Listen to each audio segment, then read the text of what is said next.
Well, today is another day. We are moving towards the 50-day promise that we've made to everyone else on quality, precise, concise content that highlights a whole lot of things about the boardroom, things that go on within the boardroom and all that, under this caption of the boardroom series. Well, very quickly, we've had a lot of people talk about some of the content that we've made before now. They want to understand when we talk about independent directors, the advisory board, then the board of directors, like what's the difference, what's the interplay? Do they mean exactly the same thing? Are there different kinds of boards? Are there different kinds of advisory board members? Like what does each concept really mean? So we'll be breaking that down in this video as much as we can. There's so much that you can do on your own, but this video would just highlight on very few areas or areas that I feel are actually important for you to be able to get an understanding of what we're actually trying to talk about. So in a nutshell, or in the shell of a nut, in a nutshell, basically, that's just a joke. In a nutshell, there are two kinds of boards. There are two kinds of boards. When you have a company, when you register a company, for example, in Nigeria, you register that with the Corporate Affairs Commission. You might be going through accredited agents to have that done, who have the professional skill to be able to ensure that your company actually has all the ingredients that it needs at the time of incorporation. So the first board that you would meet on that pathway to having your company registered is what we call the board of directors. We also have the shareholders. We have the shareholding aspect of it. We have the board of directors aspect of it. Right now in Nigeria, it's definitely possible for you to have a one director company. You can register a company with just one director for certain kinds of businesses anyways, because if you were to run an insurance business now, or if you were to run a security business, or you were to run a microfinance bank, when you get to the central bank and you go and present just one director company, that means you've not done your due diligence properly. In fact, I can almost say you are a joker, if you would do that just because CAC says you can now have a company with one director, then you want to run that kind of a business and you go and have one director. You shouldn't do that because the regulator of that industry would have issues with that. Yeah, but by and large, you can have a company with one director. So when we are talking of this one director now, we are talking of the board of directors. The board of directors as indicated in your incorporation documents. Right now, do you call it board of directors now because it's one director? Or do you just say a board of director? You understand? So if you have a one-man company, you are not a board of directors, you are a board of director because it's one director that you actually have, and that's legal in Nigeria at the moment. So the point I'm trying to make is that we have two kinds of boards. The first board that you would meet is at the point of incorporation. That board is for companies with multiple directors, is the board of directors, and they are in charge. When we are talking of, they are in charge of managing the company. They have all the powers of management, and it's a formal structure. It's a formal structure that is allowed and permitted by law, by the Corporate and Companies and Allied Matters Act. It's a formal system. With that too, you have the shareholders, because our law now says that from the 30th of June, every company must have subscribed all its shares in full. So the same law that gives room for having board of directors or a board of director also gives room for ensuring that the shares of the company is allotted in full. So what is the job of this director, for example? What is the job of this board of directors? It's purely management. They have the fullest power. In fact, the power to the top, the power to the full, as far as it relates to the management of the company. In terms of the ownership structure, that lies with the shareholders. In terms of ownership, shareholders also have certain shots that they can call. They can decide on the power of their shares to alter certain things that happen in the board, things like that. But the board of directors, their job is purely management. totally management. So if, for example, you are a company that you are interested in, you want to scale, for example, and you don't have all the funds that it takes for you to be able to scale, you must understand fully the concept of the board of directors. You understand what I'm trying to say? So at that point in time, you are thinking, okay, what would traction mean for that company with a board that is not properly constituted? So if you want to go far, then you would go far with the board. The board is actually in charge. When you're talking about maybe fundraising and all of those issues, when you are fundraising, for example, you're looking for investors to come in, most of the time they would want a seat on the board because they also want to be part of management. They want to be sure that the company is doing what it says it's going to do with the funding that they have actually put, into that particular company. Then I must say this to entrepreneurs. Entrepreneurs must pay attention. You must pay attention because what I've found from experience is you have a lot of entrepreneurs, even when they register a limited liability company, for example, they are not necessarily thinking about the board because many of these geeky individuals, who are superstars of today, doing big things around the world, putting Nigeria on the map, on the technological map, are entrepreneurial individuals. So when you form that company, let's say two partners, a founder and a co-founder, they start that journey. They are looking for money. They find this investor, this capital that those guys put money into the company. Of course, that secures them a board seat. Don't forget, there are now 3 board of directors. Maybe at a certain round, certain other investors come in, 2 other individuals maybe put in, or 2 other companies or entities collectively or individually put in funds into that company. They now have another 3 seats or 2 seats or 4 seats on the board. That could now vary the number from 2 to 3 to as much as 6. Because these guys are putting their money, that investment or the skill or whatsoever they are bringing to the table can secure them a seat on that particular board.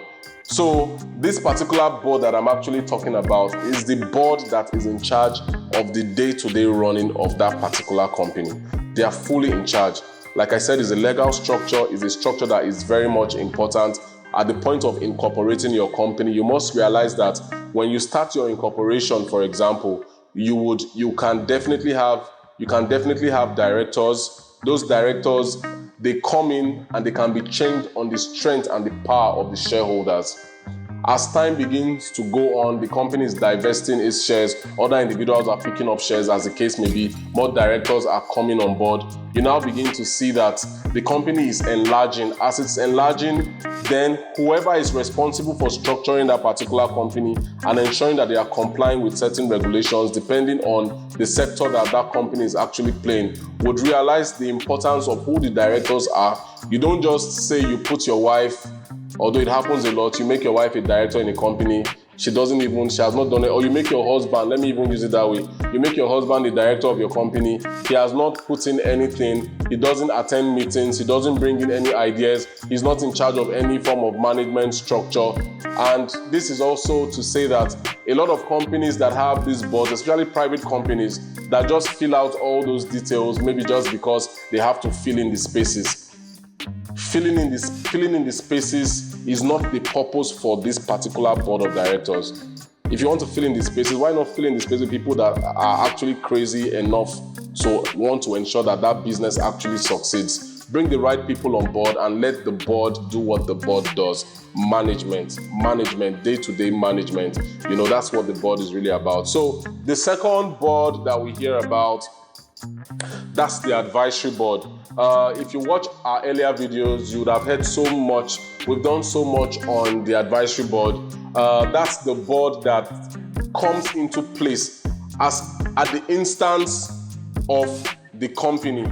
It could be at the instance of the shareholders who want some level of scrutiny on the board. I'm not trying to say that the advisory board scrutinizes the board of directors, for example. That's not the point I'm trying to make. That could be one of the fallouts of the role that they actually play, because they are actually coming in to ensure that certain ideas, certain innovations, they are coming up. They are not concerned about management. but their role basically is to ensure that the company is meeting its targets, the board of directors are meeting their targets, the management staff of the company are doing what they are supposed to be doing. Of course, the strategy formulation, I think we've dealt with this issue a great deal in other videos. Then people will say, who chooses the board?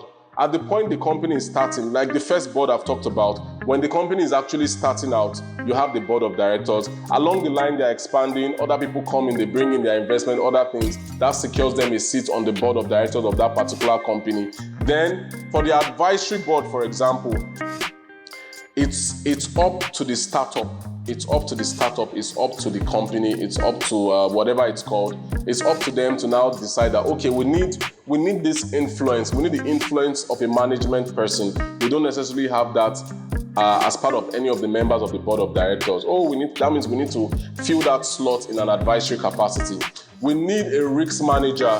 We don't necessarily have that as part of the skills of either the management team or the board of directors. We can fill that slot in an advisory capacity. And don't forget, when you are thinking of an advisory board, just think of an athlete. Think of an athlete, or you can think of a pastor, or you can think of a psychologist, or you can think of a marriage coach, for example. What do these individuals actually do, and what do they have in common? Their goal is to ensure top performance of the individuals that are under their control.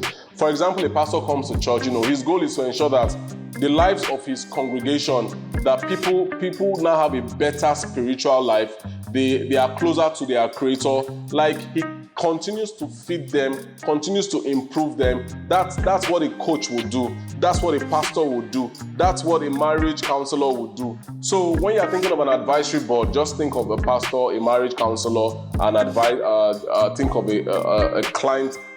an athlete coach. Think of the ability to want to enhance the value of whoever they are actually mentoring. So that's what an advisory board does. They do not necessarily have, in fact, they don't have the power of management. They may have the power of oversight, but that oversight decision is still subject to the board, because it's the board that can decide whether they need this advisory on this part or they don't need the advisory. But I believe that for any company that wants to actually go far, if you're a company and you're thinking of really doing big things, having these two kinds of boards, one is mandatory, which is the first one that we've talked about. The second one is not mandatory, but it's necessary. It's necessary for any company that actually wants to grow and wants to do big things. Imagine, for example, you have a company and Dangote is on your board. Just let that sink in for like 10-15 seconds.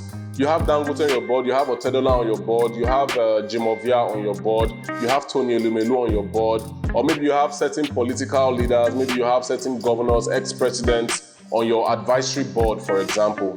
That will tell your investors, that will tell your shareholders that you are communicating a sense of value that would improve the brand, improve how people trust you, improve a lot of things really around what your company is actually doing. And of course, don't forget, most of these guys have had experience spanning over 20 years in management, in business, in leadership, in different areas. And they are bringing all that experience and exposure to what your company is doing. So that's extremely key. Personally, I will be routing for advisory boards as much as I cannot even route for the first kind of board of directors, because that is already mandatory by our laws and all of that. But I feel that a company that wants to set itself apart from the pack must look towards this advisory system, support system that other individuals with a whole lot of experience and exposure bring to the table. And if you can harness the importance, or better yet, if you can harness the results that an advisory board can actually bring to your operations, trust me, the sky is the limit for your company. And it's not just enough to have them on the advisory angle. Implementation, execution is key. So you need to have sharpshooters on your management, people that are execution crazy. They love to execute, they love to try things out, they love to strategize. At the same time, the board of directors too must take a very key interest in ensuring that advice that they get is deployed almost immediately, having put in a structure that can push that advice through, from the advisory board. And for a lot of companies that I know a few, not a lot, I know a few companies that have this particular advisory system, and I once heard of one of them that the CEO was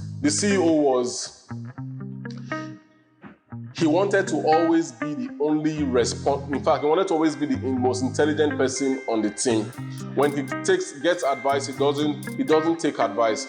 You call for these meetings, but you don't take advice. At the end of the day, he loses a lot of money. The company now moves from a billion naira company to maybe 100 million naira company, makes a lot of losses, lose out on a lot of clientele. They now suffer a whole lot of brand mishap and all that.